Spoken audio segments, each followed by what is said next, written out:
여러분들 기억하실지 모르겠습니다만은 3, 40년 전쯤에 한때 우리 한국에서 굉장히 유행했던 조크가 하나 있었습니다. 코끼리를 냉장고에 넣는 방법이라는 조크였습니다. 지금의 기술로는 3, 40년이 지난 지금의 기술로는 코끼리가 들어갈 만한 냉장고를 충분히 만들 만한 기술이 되었지만 아마 3, 40년 전에는 코끼리를 냉장고 안에 넣는 것은 불가능하다라고 그렇게 생각했을 것입니다. 그래서 코끼리를 냉장고에 넣는 것이 과학적으로도 불가능한 일이고 어떻게 보면 기적이 필요한 일이기에 코끼리를 냉장고 안에 넣는 법이라는 그런 조크가 오히려 기적을 표현하는 한 그런 조크로 한때 유행이 되었습니다. 아마 많은 분들이 기억하시겠지만 몇 가지를 소개해 드리면요, 가장 전통적인 코끼리를 냉장고에 넣는 방법은 냉장고 문을 연다, 코끼리를 넣는다, 냉장고 문을 닫는다라는 그런 방식이 있었고요. 그리고는 이런 조커가 시작이 되자 각 분야마다 코끼리를 냉장고에 넣는 방식들이 이제 소개가 되어지기를 시작했습니다.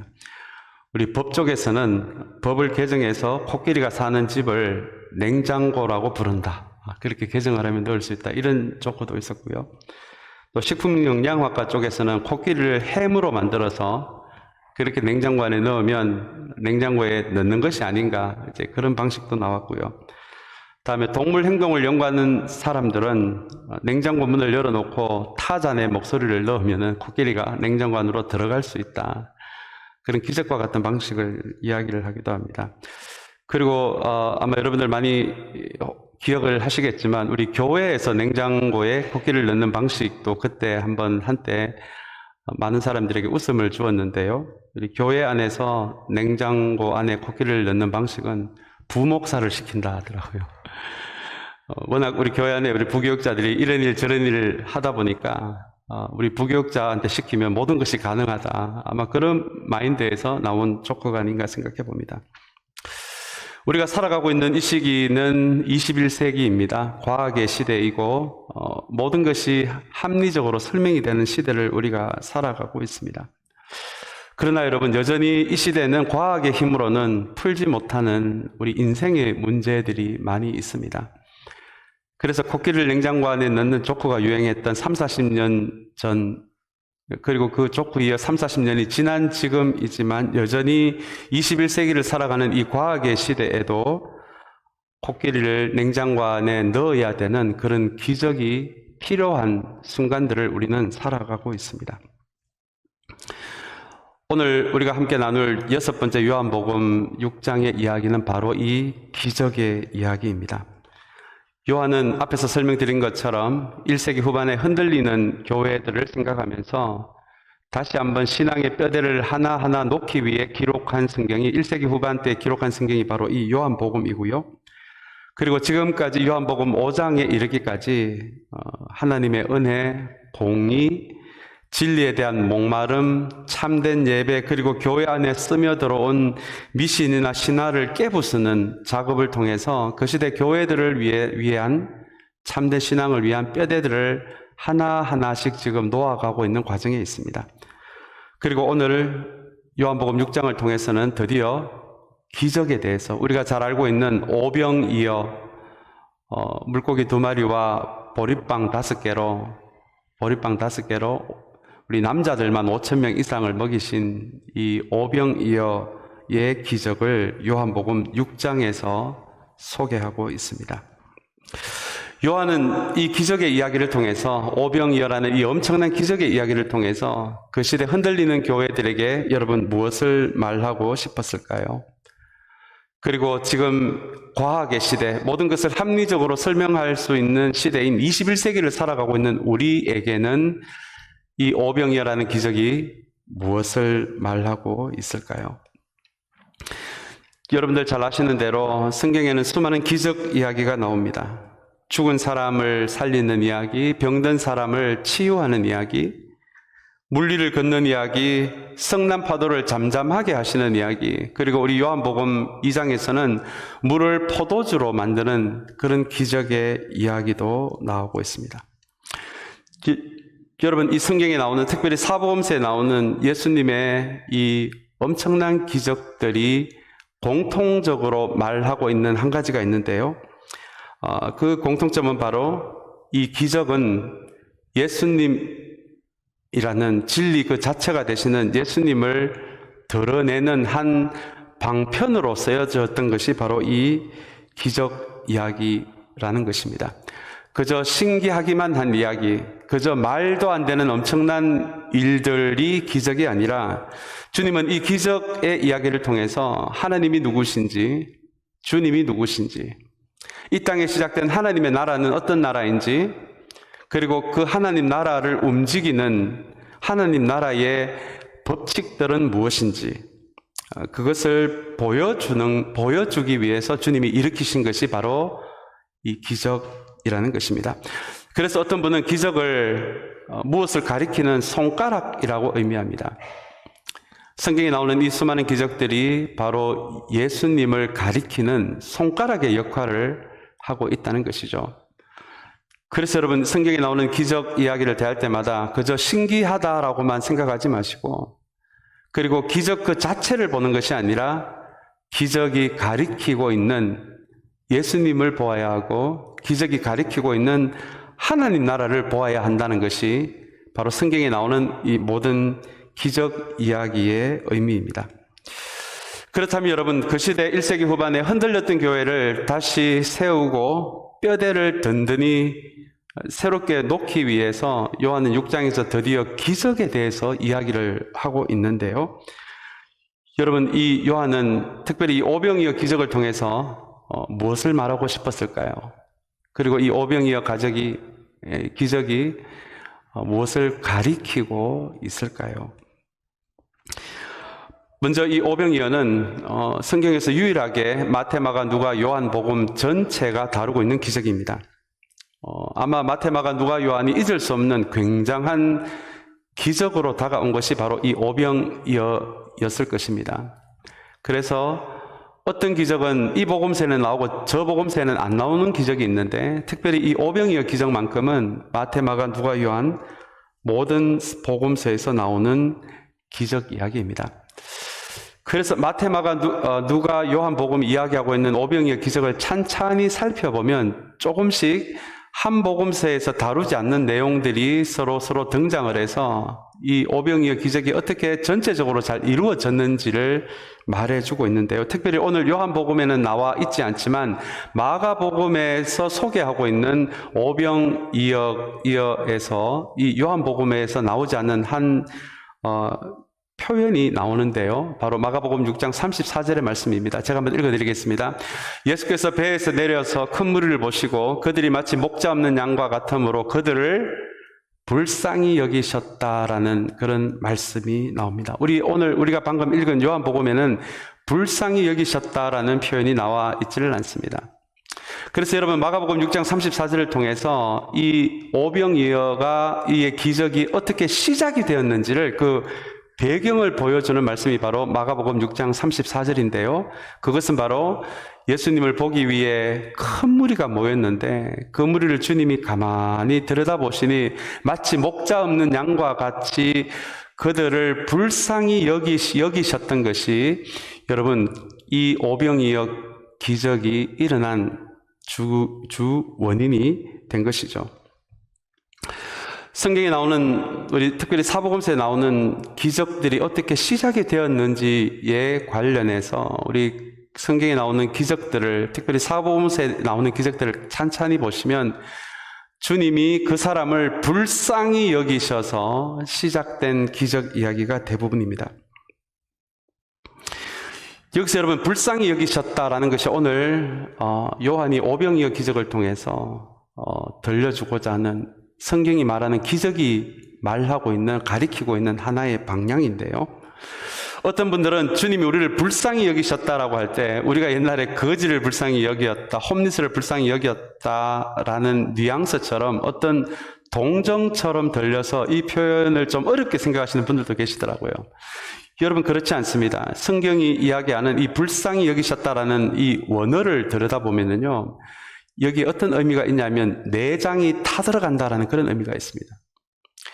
그래서 주님은 위이고 우리는 아래여서, 그래서 위에서 아래를 보는 것처럼 불쌍하다라고 그렇게 여기신 것이 아니라, 주님은 그 시대에 여러 가지 이유로 고통을 겪고 있는 사람들을 주님이 바라보셨을 때 주님의 내장도 함께 타들어갔다. 그 사람이 겪고 있는 고통을 주님도 느끼고 계시다. 함께 고통스러워 하셨다라는 의미가 바로 불쌍히 여기셨다라는 표현입니다. 미국 목회자이면서 작가이신 우리 브래드닉 뷰커너라는 특별히 제가 좋아하는 한 작가 목사님이 계십니다. 이분이 불쌍히 여기셨다라는 표현을 조금 문학적으로 표현을 했는데요. 이분이 이렇게 표현을 합니다. 성경이 말하는 불쌍히 여긴다는 표현은 다른 사람에게 평화와 기쁨이 없으면 나도 평화와 기쁨을 느끼지 못하는 그 상태가 성경이 이야기하는 누군가를 불쌍히 여긴다라는 그 말의 의미라는 것입니다.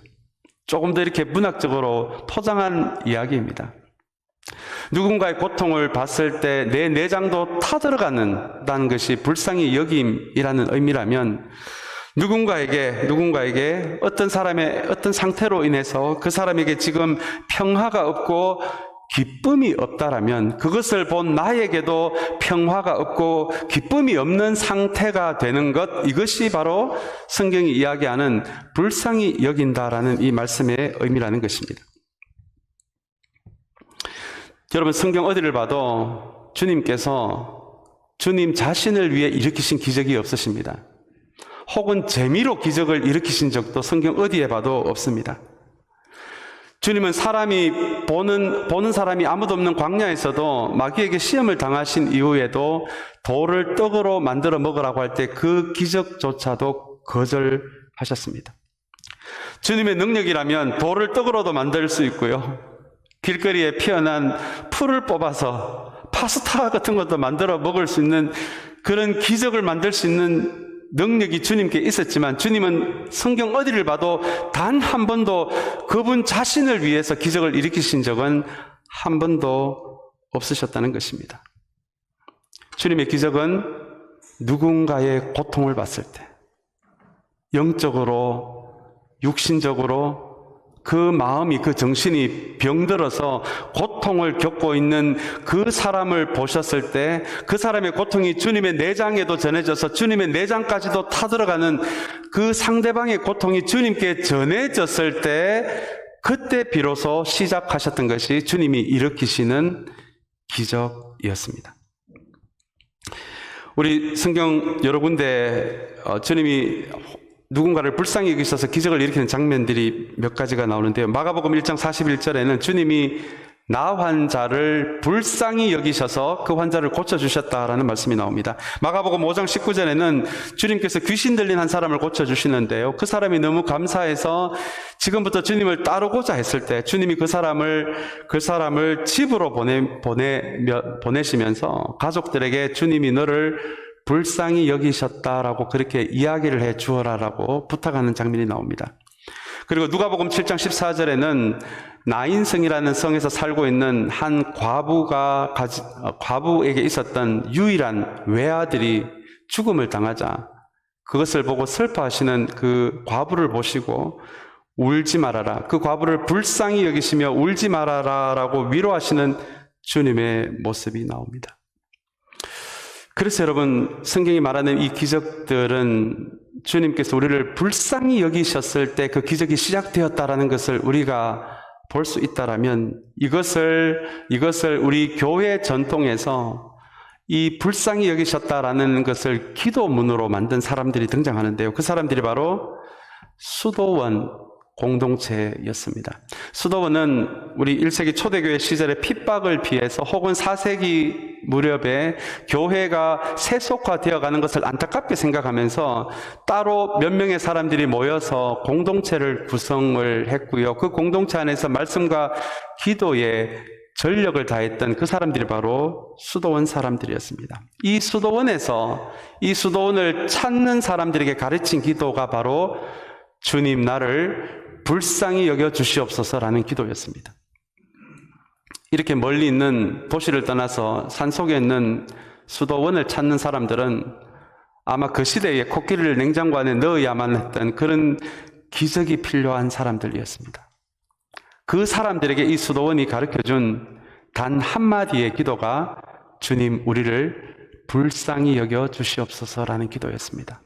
왜냐하면 성경 기적을 보니까요, 주님이 우리를 불쌍히만 여겨 주신다면 그 사람이 가지고 있는 여러 가지 영적인 문제, 육체적인 문제, 정말 코끼리를 냉장고 안에 넣어야 하는 그런 절박한 문제들이 해결되는 그 단초가 주님이 그 사람을 불쌍히 여기셨을 때 그런 기적이 일어났기에, 그래서 수도원에서 가르쳤던 우리가 1시간씩 2시간씩 하는 그런 기도도 참 소중하지만, 그래서 수도원에서 가르쳤던 단 한마디의 기도가 주님 나를 불쌍히 여기소서라는 그 한 문장의 기도를 1시간, 2시간 계속 반복하게 했던 기도가 바로 이 주님 나를 불쌍히 여기시옵소서라는 기도였습니다.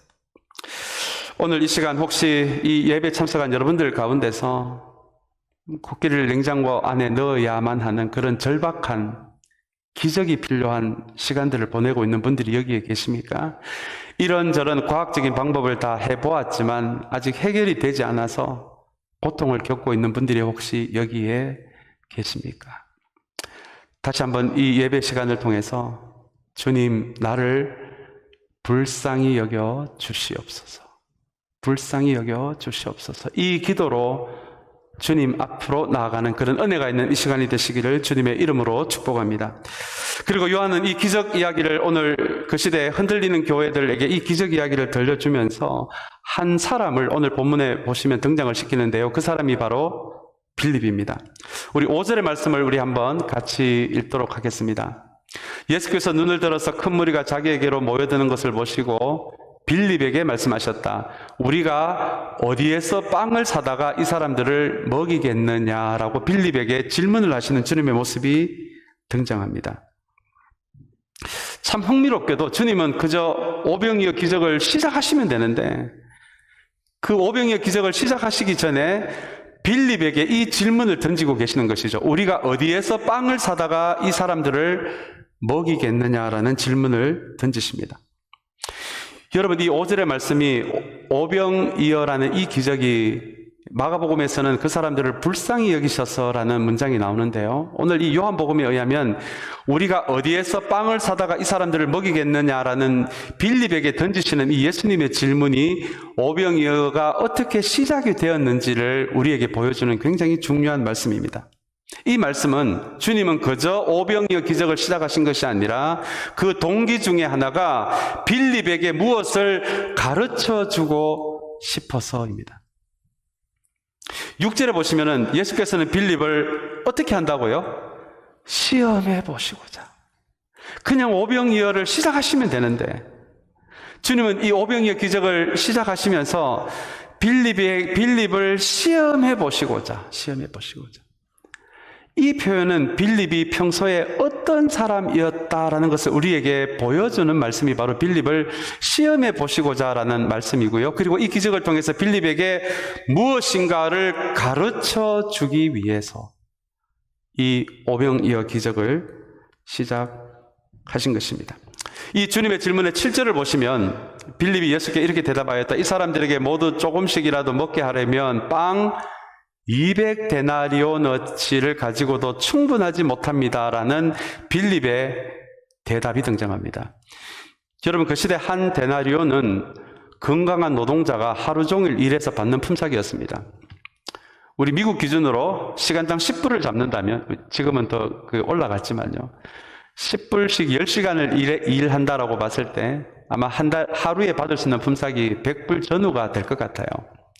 그렇다면 한 데나리온이 우리 달러로 100불이라고 의미한다면 100데나리온은 10,000달러고요. 200데나리온은 20,000달러입니다. 오늘 이 본문을 뒤에 보시면은 지금 모여있는 사람들이 남자만 5천 명이라고 말하고 있거든요. 근데 그 시대는 여자들과 아이들을 사람 숫자에 넣지 않았기 때문에 남자만 5천 명이라는 숫자가 나왔는데, 아마 더 정확하게 보자라면 여자와 여성들과 아이들까지 포함하면 아마 좋게 10,000명은 넘은 사람들이 지금 그 큰 무리가 약 10,000명 이상의 사람이었을 것이라고 그렇게 성경신학자들은 추측을 합니다. 이 빌립의 대답이 저는 굉장히 7절을 말씀을 보면서 제 입가에 웃음이 떠오를 정도로 이 빌립 참 대단한 사람이다라는 것을 빌립의 대답을 통해서 알게 됐습니다. 그 시대에 무슨 전자계산기가 있었겠습니까? 무슨 주판이 있었겠습니까? 10,000명이 넘는 엄청난 사람들을 보고 빌립에게 어떻게 이 사람들을 먹이겠느냐라는 표현에 빌립은 조금 더 주저하지 않고 20,000달러면 가능하겠습니다. 아마 빌립이 이 시대에 태어났다라면 아마 IQ가 좋은 사람들이 모이는 가입하는 멘사 클럽에 아마 가입을 했을 것 같아요. 그 엄청난 사람을 가지고 생각도 안 하고요, 그냥 눈대중으로 보고 그 숫자가 20,000불이라는 숫자가 바로 입에서 나올 정도로 빌립은 굉장히 명석한 사람이었습니다. 빌립의 대답은 7절에서 보여주는 빌립의 대답은 심플하게 말하면 이와 같습니다. 지금 주님께 20,000달러가 있으면 이 사람들을 먹이실 수가 있는데, 만약에 주님의 수중에 20,000달러가 없으면 주님, 이 사람들 밥 먹이는 거 포기하셔야 합니다. 불가능한 이야기입니다. 마치 그것은 코끼리를 냉장고 안에 넣는 이야기와 같습니다라는 의미가 여러분 바로 7절에 빌립이 이야기한 의미였습니다. 사랑하는 여러분, 이 빌립의 대답이 여러분들에게 어떻게 다가오십니까? 우선 빌립의 대답은 빌립이 참 평소에도 합리적인 사람이고 정확한 사람이고 상식적인 사람이고 무엇을 할 때마다 계획을 세워야 하는 사람이고 그 계획에 맞는 예산을 정확하게 세워야 움직여질 수 있는 사람이다라는 것을 추측하게 해줍니다. 여러분, 여기서 오해하시면 안 되는 부분이 나오는데요, 상식적이고 정확하고 계산하고 계획을 세우는 것이 나쁜 일이다라고 지금 성경은 말하고 있지 않습니다. 어쩌면은 우리의 인생을 살아가고 비즈니스를 하고 우리의 인생을 계획하는데 정확한 계획이 없으면, 예산이 없으면, 상식이 없으면, 합리적인 마인드가 없으면 큰 어려움이 다가올 수도 있는 것이, 여러분, 그것이 합리적인 마음, 상식적인 마음, 정확한 것을 추구하려는 마음일 것입니다. 그것이 나쁘다라고 오늘 본문은 말하고 있지 않습니다. 그러나 여러분, 이 빌립을 가만히 보시면은요, 지금 이 빌립의 문제는 이 사람은 너무 합리적이어서, 너무 상식적이어서, 무엇인가를 정확하게 하는 것은 좋은데 이 사람은 너무 정확한 사람이어서 그것이 문제가 되고 있는 상황을 우리는 이 본문 전체를 통해서 가늠해 볼 수 있습니다.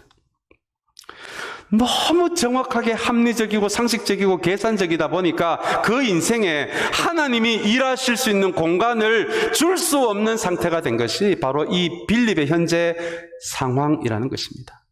이 빌립은 벌써 예수님과 같이 가나 혼인잔치에서 예수님이 물을 포도주로 만드는 기적도 경험한 사람이었거든요. 그것을 경험한 상태임에도 불구하고 이 상황에서 그래도 주님이면 무엇인가를 좀 할 수 있지 않을까라는 그런 조금의 일말의 가능성을 말하지 않고 주님에게 20,000달러가 없으면 이 일은 불가능한 일입니다. 혹여 20,000달러를 가지고도 충분하지 못하는 돈입니다라고 철저하게 계산하고 있는 그 사람의 상태를 보여주고 있는 것이 바로 여러분 7절의 말씀입니다. 그래서 주님은 이 오병이어 기적을 통해서 사랑하는 제자 빌립에게 하나님은 때때로 우리의 계획과 생각과 우리의 합리적인 마인드와 심지어 우리 기도까지도 넘어서서 일하실 수 있는 하나님이시라는 것을 요한은 주님은 오병이어 기적을 통해서 빌립에게 가르쳐주고 싶으셨던 것입니다. 만약에 이 예배에 참석하고 있는 저와 여러분에게 혹여나 이 빌립처럼 우리가 너무 상식적이고 너무 계획적이고 합리적인 것은 좋지만 너무 합리적이어서 우리의 인생과 우리의 공동체와 우리의 비즈니스에 하나님이 일하실 공간을 단 조금이라도 주고 있지 않는 우리의 모습이 있다라면 여러분, 그것이 21세기를 살아가는 우리의 또 다른 빌립의 모습이 되는 것입니다.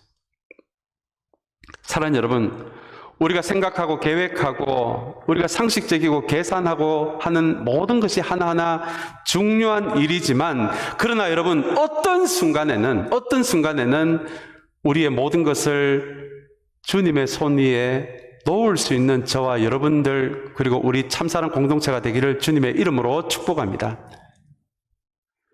한 번은 놓을 수 있어야, 그리고 내 계획을 넘어서고 나의 합리적인 생각을 넘어서는 주님이 일으키시는 그 일 한 번은 경험해야, 여러분, 우리의 인생, 우리 마음대로 살아가는 것이 아니라 하나님의 손에 놓을 수 있는 우리의 인생 가운데서도, 우리의 공동체 가운데서도 일하고 계시는, 우리의 상식까지도 넘어서서 일하고 계시는 하나님을 경험할 수 있기 때문에 그렇습니다. 아마 지금 요한은 이 빌립의 모습을 통해서 그 시대에 흔들리고 있는 1세기 후반 교회들에게 지금 무엇을 말하고자 하는 그 의도가 또 이 빌립에게 있었을 텐데요. 아마 그 시대에 흔들리고 있는 교회들에게 이 빌립의 모습을 통해서 하나님은 우리가 너희들이 지금 흔들리고 있는 공동체이지만, 그러나 다시 한번 상식적이고 합리적인 그것을 넘어서서, 때로는 넘어서서 너희들의 공동체 주님의 손에 놓게 되었을 때 이 엄청난 기적을 주님이 일으킬 수 있다는 것을 요한은 또한 이 빌립의 모습을 통해서 그 시대 공동체에게 이야기를 하고 있는 것입니다. 사랑하는 여러분, 다시 한번 저와 여러분의 인생, 우리 공동체에 계획도 필요하고 계산도 필요하고 상식도 필요하고 합리적인 마인드도 필요하지만, 그러나 여러분, 우리가 그것으로 인해 하나님이 마음껏 일하실 수 없는 공간을 열어드리지 못하는 그런 어리석음을 범하지 않는 그런 저와 여러분의 인생, 그리고 우리 공동체가 되시기를 다시 한번 주님의 이름으로 축복합니다. 그리고 요한은 빌립에 이어서 또 다른 한 사람을 등장시키는데요. 그 사람은 바로 베드로의 동생 안드레입니다. 이 안드레는 한 아이가 가지고 있는 도시락을 가지고 주님께로 나아오는 모습이 우리 그 다음 말씀에 이어지는데요. 우리 9절을 우리 한번 같이 보도록 하겠습니다. 제가 한번 읽겠습니다. 여기에 보리빵 5개와 물고기 2마리를 가지고 있는 한 아이가 있습니다. 지금 이게 안드레의 이야기입니다. 그러나 이렇게 많은 사람에게 그것이 무슨 소용이 있겠습니까? 라는 말씀입니다.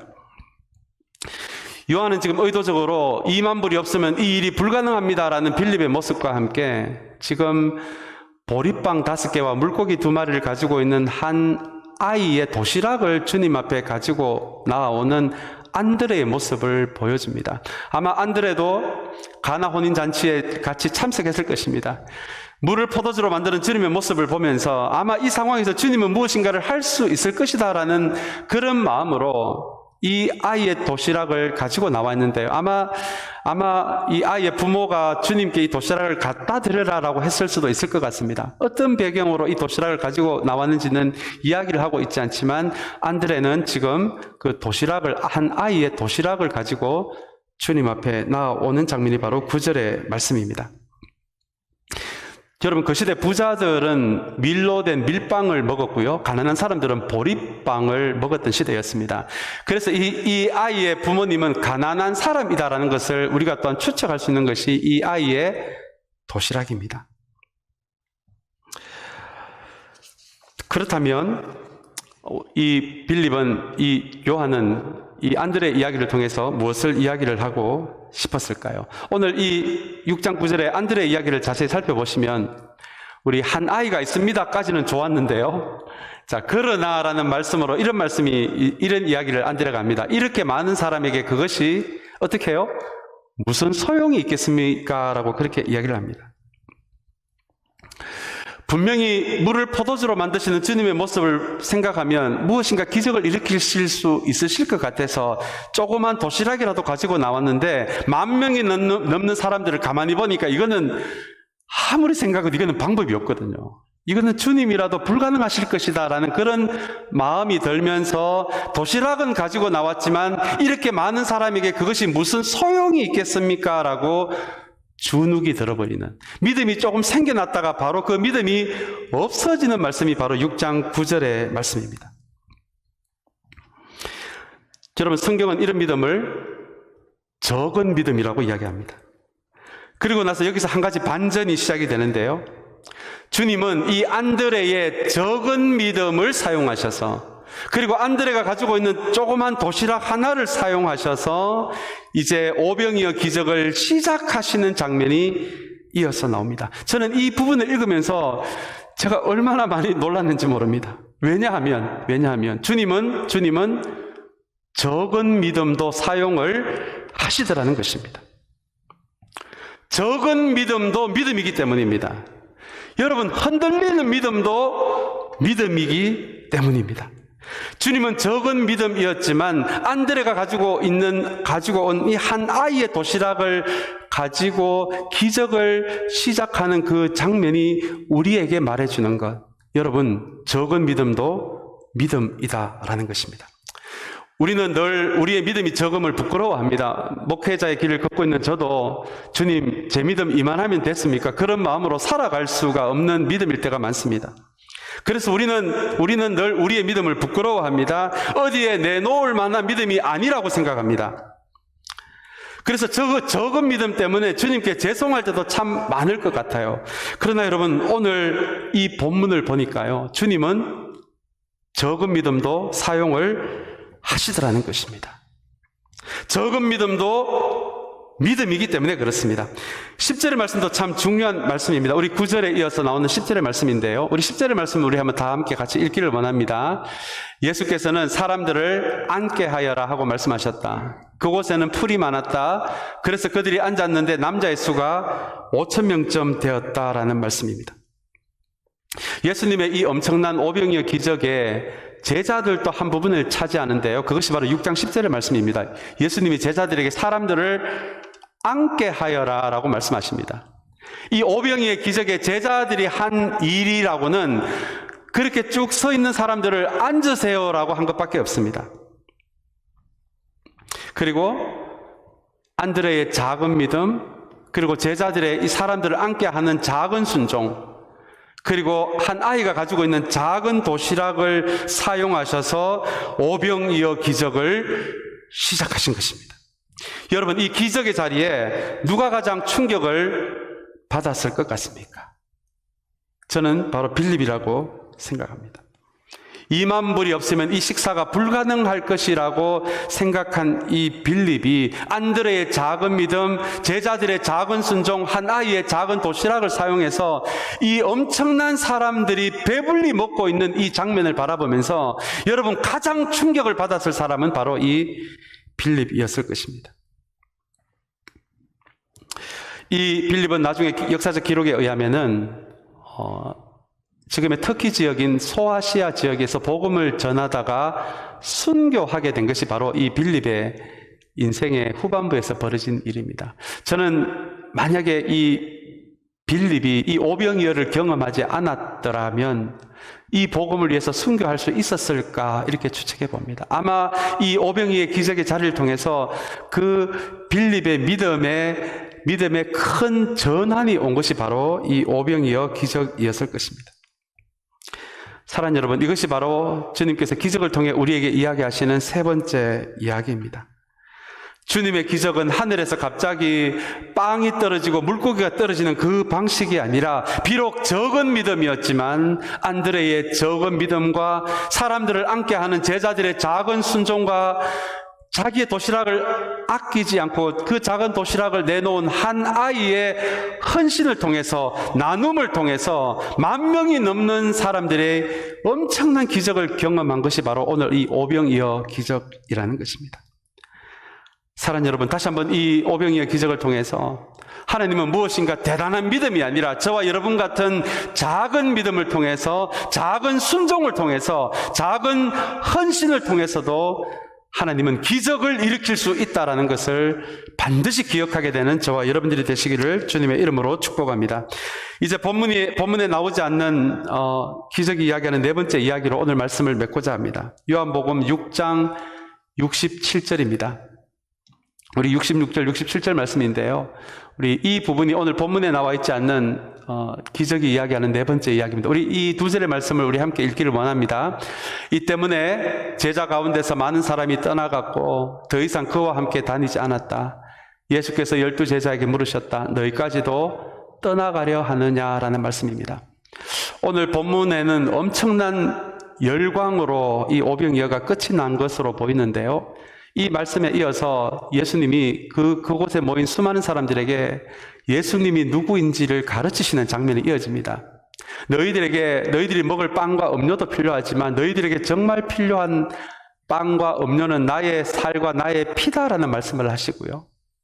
그리고 너희들이 찾는 빵도 중요하지만 내가 진정한 생명의 빵이다라는 이 가르침이 시작이 되자 그곳에 모인 10,000명이 넘는 사람들이 한 명 한 명씩 주님을 떠나는 장면이 나옵니다.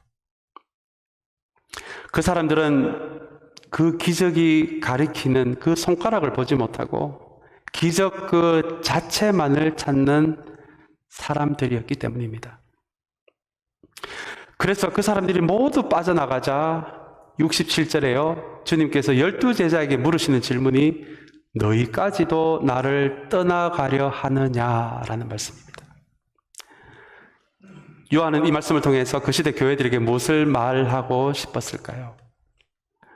많은 사람들이 주님 그 자신보다도 주님 그 자체보다도 주님이 베풀어 주실 수 있는 것에 더 관심이 많을 때가 많습니다. 여기에 모인 사람들이 그런 사람들이었습니다. 그래서 성경에 나오는 군중들은 주님의 한 기적이 끝나자마자 또 다른 기적을 보여주세요, 더 큰 기적을 보여주세요라고 요구한 사람들이 그 시대에 큰 무리로 다니는 사람들이었습니다. 그래서 마침내는 예수님을 십자가에 못 박아라고 했는 사람들도 바로 그 사람들이었습니다. 아마 그 시대 1세기 후반에 흔들렸던 교회의 그 흔들림의 원인도 그 중에 한 가지가 바로 이런 부분이었을 것입니다. 아마 그 시대 많은 교회들이 주님 그 자체보다도 주님 그분을 사랑하고 그분과 깊은 관계를 맺고 그분을 신뢰하고 그분을 의지하기보다도 그분이 주실 수 있고 우리에게 베풀어 주실 수 있는 기적에 더 마음이 있었던 상태였을 것입니다. 그래서 이 기적의 끝부분에 주님은 너희까지도 나를 떠나가려 하느냐라는 말씀으로 이 오병이어 기적이 마무리가 됩니다. 사랑하는 여러분, 아마 이 메시지는 지금 우리에게도 주시는 주님의 음성입니다. 코끼리를 냉장고 안에 넣어야만 하는 그런 절박한 순간들 여전히 저와 여러분들의 인생에도 끊임없이 벌어지고 있지만 이 말씀을 통해서 다시 한번 주님께서 우리에게 주실 수 있는 것이 아니라 주님 그분 자체를 사랑하고 그분을 신뢰하는 그것이 형통이지, 우리의 삶의 형통을 위해서 주님을 찾는 사람이 되어서는 안 된다라고 하는 것이 여러분 오늘 이 오병이어 전체 마지막 부분이 우리에게 들려주고자 하는 말씀입니다. 이것이 오늘 기적이 우리에게 들려주는 가장 중요한 메시지입니다. 사랑하는 여러분, 다시 한번 주님이 우리에게 주실 수 있는 것이 아니라 주님 그 자체를 사랑하고 그분을 신뢰하고 그분과의 깊은 관계를 맺어나가는 그런 하나님의 사람들이 되시기를 주님의 이름으로 축복합니다. 우리 같이 기도하겠습니다.